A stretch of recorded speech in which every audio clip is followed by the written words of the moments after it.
நம்ம சேனலை சப்ஸ்கிரைப் பண்ணாதவங்க சப்ஸ்கிரைப் பண்ணிடுங்க. கூட ஒரு பெல் பட்டன் வரும், அந்த கோயில் மினி அழுத்தி ஆல் ஆப்ஷன் கொடுத்து விட்ருங்க. அப்போ தான் நம்ம போடுற ஒவ்வொரு வீடியோ உங்களுக்கு நோட்டிஃபிகேஷன்ல வந்து. கவிமகன் யூடியூப் சேனல் உறவுகளுக்கு என்னுடைய அன்பான வணக்கம். ராமாய ராமபத்ராய ராமச்சந்திராய வேதசே ரகுநாதாய நாதாய சீதாயாம் பதயே நமோ நமः. ஸ்ரீராம ராம ராமேதி ரமே ராமே மனோரமே சகஸ்ரநாம தத்துல்யம் ராம நாம வரானனே. எல்லாம் அல்ல இறைவனின் திருவுருளால் இன்றைய சிந்தனையில் சர்க்கம் 50 குகன் சந்திப்பு. அகன்ற பரப்பளவுடையதும் அழகியதுமான கோசல நாட்டின் எல்லையை அடைந்த லக்ஷ்மணனின் புத்திமானான தமையனார் அயோத்தி நகரை நோக்கி வணக்கத்துடன் இரு கைகளையும் கூப்பிக்கொண்டு பின்வருமாறு வேண்டிக் கொண்டார். தலை சிறந்த பட்டணமே, காகுத்தர்களால் பரிபாலிக்கப்படுபவளே, உன்னை ரட்சித்து கொண்டு உன்னிடம் குடிகொண்டிருக்கும் தெய்வங்களிடமிருந்தும் உன்னிடமிருந்தும் நான் விடை கோருகிறேன். வனவாச காலக்கெடு முடிந்து உலகாளும் மன்னரை கடனற்றவராக ஆக்கி தாயுடனும் தந்தையுடனும் சேர்ந்து கொண்டு மீண்டும் உன்னை பார்ப்பேன். பின்னர் செவ்வரி படர்ந்த மணங்கவர் கண்களை கொண்ட ராமன் வலது கையை தூக்கி மனம் வருந்தி நீர் நிறைந்த கண்களுடன் கிராமப்புற மக்களை பார்த்து பின்வருமாறு கூறினார். என் விஷயத்தில் தேவையான அளவு இரக்கமும் தயவும் காட்டிவிட்டீர்கள். இனிமேலும் தொடர்ந்து துக்கப்பட்டு கொண்டிருப்பது நல்லதல்ல. திரும்பிச் சென்று உங்கள் வேலைகளை பாருங்கள். மகாத்மாவான அவரை தலைதாழ்த்தி வணங்கி வலம் வந்து மன உருக்கத்துடன் அழுது புலம்பிக் கொண்டு ஆங்காங்கே நின்றபடியே இருந்தனர். பின்னர் அவரிடமிருந்து விடைபெற்று பிரிய மனமில்லாமல் அழுது கொண்டே இருந்த அவர்கள் கண்ணில் படாத தூரத்திற்கு வெகு விரைவாக சென்ற பொழுது சாயும் வேளை சூரியனைப் போல ராமன் மறைந்து போனார். இதன் பிறகு ஆண் புலியாகிய அவர் தேரில் இருந்தவாறே தன தானிய செழிப்பு உடையதும் கோடை வள்ளல்களான நன்மக்களை கொண்டதும் எதனிடமிருந்தும் எக்காலத்திலும் அச்சப்படாததும் அழகிய தேவாலயங்கள் வேள்விச்சாலை தூண்கள் நிறைந்ததும் நந்தவனங்கள் மாந்தோப்புகள் உடையதும் நீர் நிரம்பிய தடாகங்களை கொண்டதும் மன ஆரோக்கியமும் உடல் ஆரோக்கியமும் உடைய மக்கள் நிரம்பியதும் இடையர்கள் பசுக்கூட்டங்கள் நிறைந்ததும் பிற மன்னர்களிடமிருந்து நன்றாக பாதுகாக்கப்பட்டதும் வேத கோஷங்கள் எப்போதும் ஒலித்து கொண்டிருப்பதுமான கோசல நாட்டை கடந்து சென்றார். தைரியசாலிகளில் முதன்மையானவரான ராமன் மனமகிழ்ச்சி அளிப்பதும் செழிப்புள்ளதும் அழகிய நந்தவனங்கள் நிறைந்ததும் மன்னர்கள் சுகபோகங்களுடன் இருப்பதற்கு ஏற்றதுமான நாட்டின் வழியே நேரான பாதையில் சென்றார்.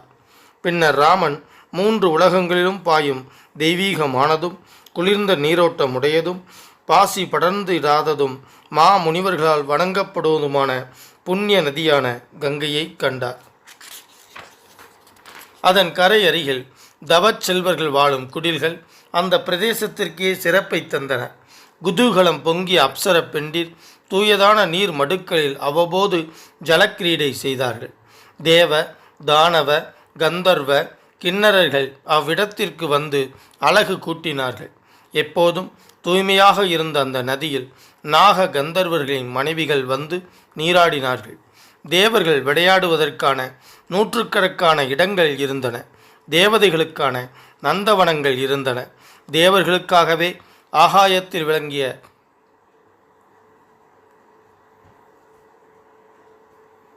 தேவபத்மினி என்ற புகழ்பெற்ற தாமரைகள் நந்தவனங்களில் காணப்பட்டன.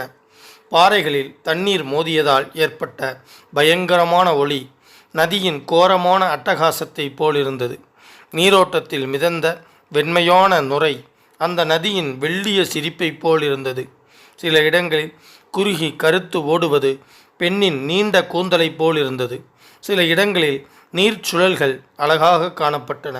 சில இடங்களில் அசைவில்லாமல் ஆழமான தேக்கம் போல் இருந்தது.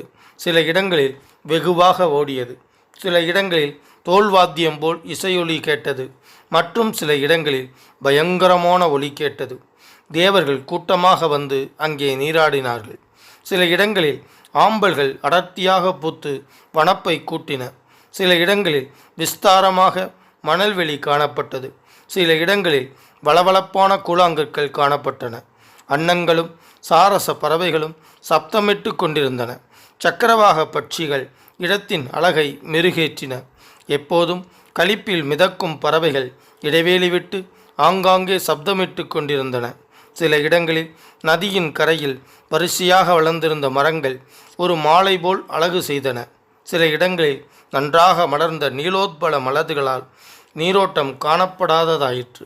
சில இடங்களில் தாமரை காடுகள் நிறைந்திருந்தன. சில இடங்களில் ஆம்பல்கள் நன்றாக மலர்ந்து அடர்த்தியாக வனப்புடன் இருந்தன. சில இடங்களில் மலர்களின் மகரந்த தாதுக்கள் சிதறி கிடந்ததை காணும்போது காம வெறி கொண்ட ஒரு மங்கையைப் போல் இருந்தது. அது பாவ குவியலை போக்கக்கூடியதாக இருந்தது. அசுத்த பொருட்களின் குவியல் அகற்றப்பட்டதால் நீரோட்டத்தின் தூய்மை கெட்டுப்போகவில்லை. வைடூரிய மணி போல் பளிச்சென்று காணப்பட்டது. என் திசை காவலர்களான யானைகளாலும் மதம் கொண்ட உத்தம யானைகளாலும் தேவராஜனின் வாகனத்தை இழுத்து கொண்டு வரும் கர்ஜனைகளுடன் கூடிய யானைகளாலும் நிரம்பிய வனப்பிரதேசங்களை உடையதும் மிகவும் அக்கறையுடன் அணிகலன்களால் தன்னை அலங்கரித்திருக்கும் நாரிமணியைப் போன்றும் பழங்கள், புஷ்பங்கள், இலைத்தளிர்கள், படித்துறைகள், பட்சிகள் சூழ்ந்திருந்ததும் சிம்சுமாரம் முதலைகள், சர்ப்பங்கள் வசிப்பதும் சாக்ஷாத் மகாவிஷ்ணுவின் திருவடிகளிலிருந்து உற்பத்தியானதும் தெய்வீகமானதும் பாவமற்றதும் பாவத்தை அழிப்பதும் சகர மன்னர் வம்சத்தில் தோன்றிய பகீரதனுடைய அளவற்ற தபோபலத்தினால் சங்கர மகாதேவனுடைய ஜடா மகுடத்திலிருந்து விடப்பட்டதும் கடல் மன்னனின் அரசி போன்றதும் சாரசம், கிரௌஞ்சம் முதலிய பட்சிகளின் இரைச்சல் நிறைந்ததுமான அந்த கங்கை ஆற்றை பெரும் தோழரான அவர் சிருங்கிபேரபுரம் என்னும் ஊர் அருகில் சென்றடைந்திருந்தார்.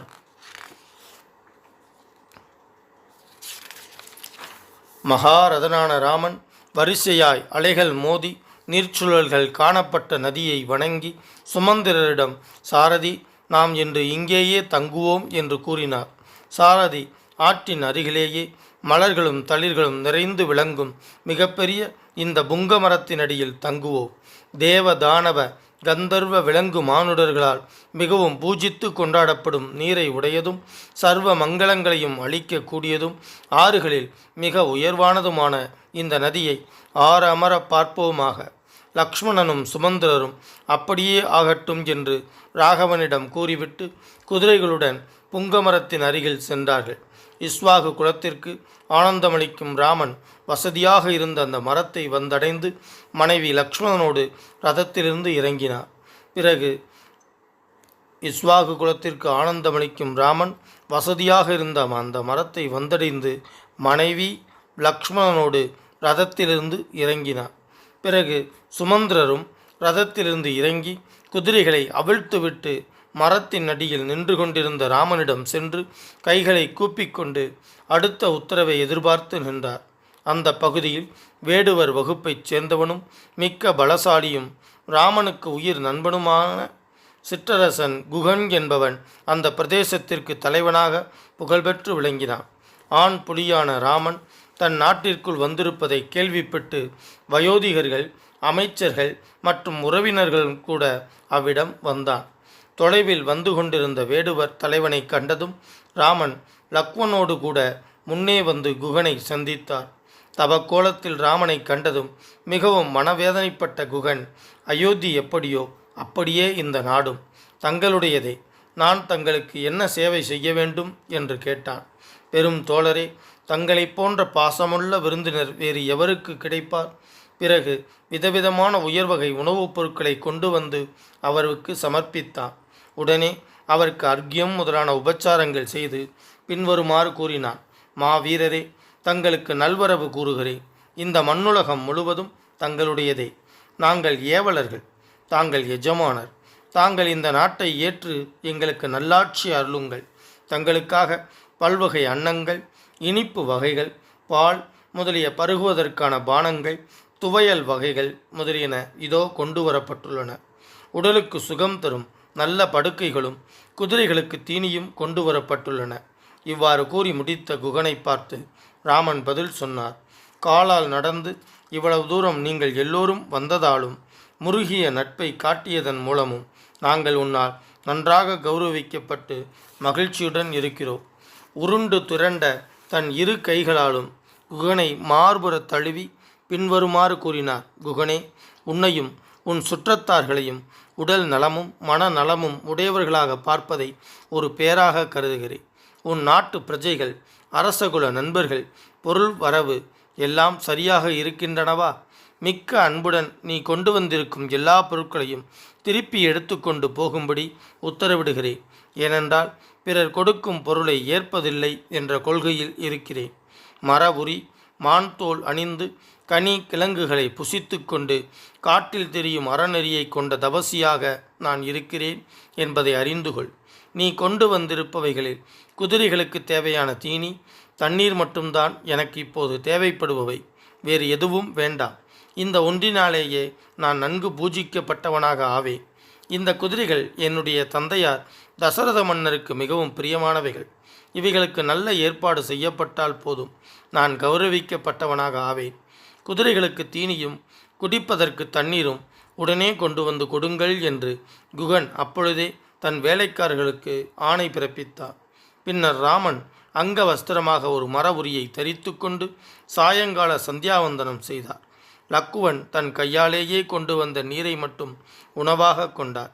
தர்ம பத்னியுடன் வெறும் தரையில் படுத்து கொண்ட அவருடைய திருவடிகளை நீர்விட்டு கழுவி சுத்தம் செய்தபின் சற்று தள்ளியிருந்த ஒரு மரத்தை பிடித்து கொண்டு நின்றான் லக்ஷ்மணன். கவனமாக கையில் வில்லை பிடித்து கொண்டு குகனும் சாரதியுடனும் லக்ஷ்மணனுடனும் ராமனை பற்றி பேசிக்கொண்டு இரவு முழுவதும் கண்விழித்து கொண்டிருந்தான். அவ்வாறு படுத்து கொண்டிருந்த நன்மதியாளரும் புகழ் பெற்றவரும் மகாத்மாவும் இதுவரை துக்கத்தையே அனுபவித்தறியாதவரும் சுக சௌக்கியங்களுக்கு உரியவருமான அந்த தசரத குமாரருக்கு அந்த இரவு வெகுநேரம் கொண்டதாக தோன்றி ஒரு வாராக கழிந்தது. ஸ்ரீமத் வால்மீகி ராமாயணம் அயோத்தியா காண்டத்தில் 50வது சர்க்கம் முற்றிற்று. வான்முகில் வளாது பெய்க, மலை வளம் சுரக்க, மன்னன் கோன்முறை அரசு செய்க, குறைவில்லாதுயிர்கள் வாழ்க, நான் மறை அறங்கள் ஓங்க, நற்றவம் வேள்வி மல்க, மேன்மைகொள் சைவநீதி விளங்குக உலகமெல்லாம். ஸ்ரீமத் ராமாயணத்தை அனுதினமும் படிப்பதால், அனுதினமும் கேட்பதால் மனதிலும் செயலிலும் அமைதி உண்டாகும். இப்பூவுலக வாழ்வில் நிறைவு உண்டாகும். 7 தலைமுறைக்கும் மங்களம் உண்டாகும். ஸ்ரீமத் ராமாயணத்தை அனுதினமும் ஸ்ரத்தாபக்தியோடு இடைவிடாது சிந்திப்பவர்கள் பூரண சுகம் உடையவராக நோயற்ற தேகத்தோடு நன்மையையே அனுபவிப்பர். இறைவனின் அருளால் சிறு துன்பங்கள் கூட இல்லாமல் இன்பமுடையவராக வாழ்வர். மேலும் ஆயுள் விருத்தி அடைவார்கள். தன லாபம் பெறுவார்கள். பிரிந்த குடும்பம், பிரிந்த உறவுகள் ஒன்று சேரும். அவர்கள் இல்லங்களில் சுப காரியங்கள் நிகழும். அவர்கள் இல்லத்தில் தானிய விருத்தி அடையும். பில்லி சூன்யம் வேரோடு அழியும். தீரா கடன் தீரும். உறவுகள் பலப்படும். புதிய புதிய முயற்சிகளில் வெற்றி பெறுவர். எடுத்த காரியங்களெல்லாம் ஜெயம் உண்டாகும். யம பயம் நீங்கும். பேய் பிசாசு போன்ற அச்சம் நீங்கும். அசுர சக்திகள், துஷ்ட சக்திகள் உங்கள் பார்வையில் நாசமாகும். எதிரிகள் மற்றும் பகைவர்கள் தெரித்து ஓடுவார்கள். எங்கெல்லாம் இராமாயண சப்தம் ஒலிக்கின்றதோ, எங்கெல்லாம் ஸ்ரீமத் இராமாயண சப்தம் ஒலிக்கின்றதோ அங்கெல்லாம் மேகங்கள் உரிய காலத்தில் மழையை பொழியும்.